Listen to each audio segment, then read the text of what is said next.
The opioid epidemic in the United States of America and Canada is an ongoing public health disaster that has been an issue for decades.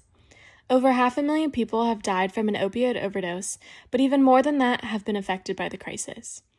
In 1901, Dybowski and Landron isolated ibogaine from the roots of the African rainforest shrub Tabernanthe iboga. Ibogaine is a Scheduled I dissociative psychedelic with oniric properties that has multiple preceding anti-addictive mechanisms.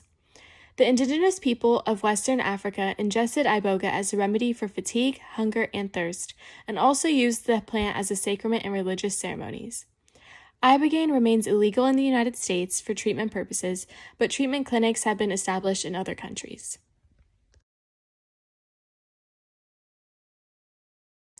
Ibogaine works by interrupting the pattern of addiction in the brain, specifically the chemical addiction that removes withdrawal and craving symptoms. Patients that have received ibogaine as a treatment for addiction described entering a psychedelic state where they reached a point of clarity and afterwards felt no cravings or withdrawal symptoms. Although about 80% reported ibogaine effectively reducing their withdrawal symptoms, there are many side effects that come with the treatment. As mentioned earlier, ibogaine is a dissociative psychedelic, so it can suppress hunger, fatigue, and can use as an aphrodisiac. After consume, some common symptoms include hallucinations, nausea, tremors, and ataxia, which is a loss of full body control. However, these symptoms are merely on the lighter ends.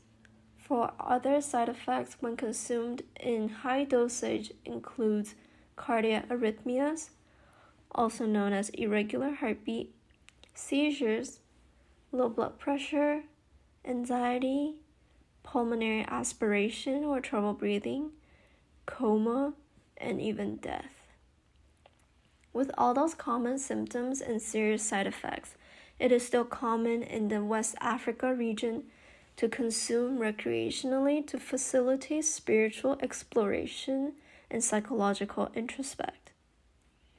In the United States, it is currently a Schedule I substance which classified as no medical use and has a high potential for abuse. However, through recent studies, ibogaine shown to have the potential to combat opioid dependence. For the mechanism behind, in simple terms, is that ibogaine can bind to biogenic amine transporter in specific regions of the brain and interfere with neurotransmitter, thereby blocking the uptake of serotonin and dopamine and provide clarity in the mind. Ibogaine presents several challenges as a drug candidate. The mechanism of action is unknown, the synthetically challenging ring structure makes chemical synthesis on a large scale uneconomical, and the side effects of ibogaine limit its acceptance as a widely used drug. However, with structure-activity relationship studies, researchers can make new, related molecules to try and find the important structural features of the lead compound. Researchers can ideally increase potency, reduce drug complexity, and make it more selective with less side effects. Particularly with ibogaine, reducing side effects on the cardiovascular system will be essential for building a better safety profile. One of these important developments is for non-hallucinogenic derivatives that bind strongly to the 5-HT2A receptor. We still want neuroplasticity benefits, but we also want grandma to be able to take it and not have an overwhelming experience. One recently discovered analog is tabernanthe, otherwise known as TBG. TBG has a more simplified ring structure, but increased potency, selectivity, and no hallucinogenic or cardiovascular effect. The simplified structure in TBG suggests the pharmacophore of ibogaine and the essential parts for the binding.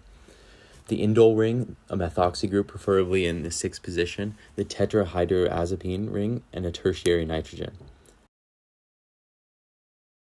Viewing the 5-HT2A binding site with other ligands also shows this activity with individual amino acid specificity and a more intuitive visual understanding.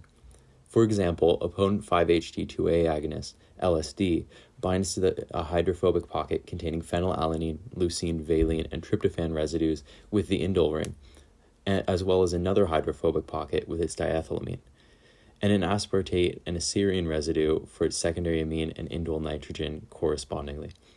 Comparing this to Ariadne, a non-hallucinogenic analog of the phenethylamine class, we can see a similar hydrophobic binding pattern, but with none of the binding of the polar residues such as serine and aspartate.